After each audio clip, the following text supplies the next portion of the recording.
Hey everybody, we are Ed and Sharita, and we are the authors of I Do, But How Do I? A guide to strengthening the durability of your marital union. Today we're going to talk about one of the number one reasons for divorce. Infidelity, affairs, cheating, whatever you want to call it, being unfaithful to your spouse.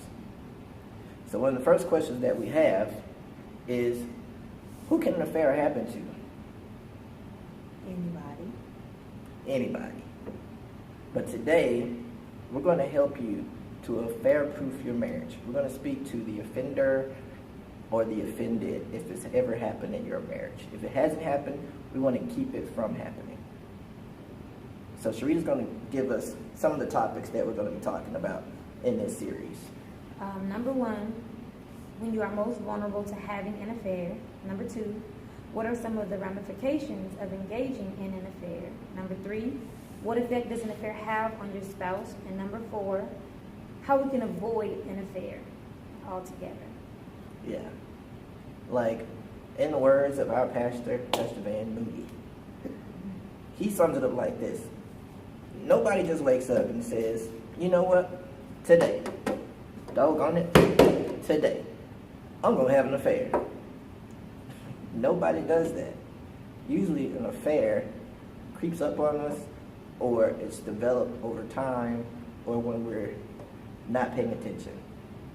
But Sharita has some more to say about that. When are you most vulnerable to having an affair? Do you know? It's when you're the most vulnerable. Duh.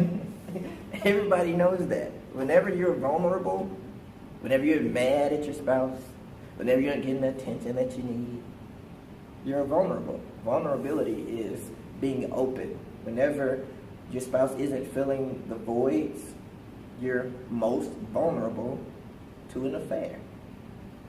Yes, when there are real needs that are going unmet, such as lack of attention or affection from your spouse, you tend to go outside of your marriage to get it, sometimes unknowingly.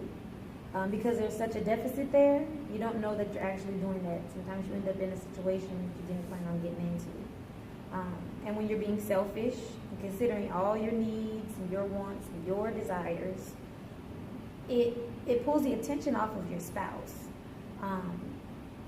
It's like you're a loose cannon out there, basically. You're a loose cannon out there, and whoever steps into that place of attention, that's who you're going to get to. That's why you have to be grounded in something or someone larger than yourself. We believe that person to be God, Jesus Christ. Whenever you're grounded in God, your chances of an affair happening are lessened because you have an accountability person to hold you accountable. We all need that. And an affair can happen when you're most vulnerable, when you think that you're invincible, when you think that you can't be touched. Oh man, my wife don't know. I'm meeting with Shawty in a minute, yeah. Or I'm at the office. I'll just tell him that I'm working late. He'll never know. Come on. You know what I'm talking about. Also, some other examples of when we haven't addressed inappropriate sexual exposure from when we were children. Things happen to us sometimes when we were kids. Other things might be when we're being abused verbally or physically in our marriages. We need to step out. We need someone to help us feel like we're special. Other things are not nipping in those small time affections with coworkers or church members or whoever in the bud at the very beginning. When they complimented you on your tie, that should have been it. Say thank you, keep it moving. But we don't. We have to start doing stuff like that. We have to nip those things in the bud because they have the potential to blossom and be more than we bargained for. So that's it for this particular lesson. We're going to be back next time. I won't say next week because I don't know. Next time. And the next time we're going to be talking about what are the ramifications to engaging in an affair. What is it going to do to you when you engage in an affair? All right. Be sure to like this video, follow us on Facebook, Twitter, LinkedIn, wherever.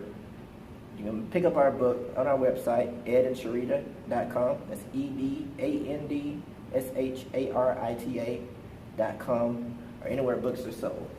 We'll see you next time. Bye. Toodles.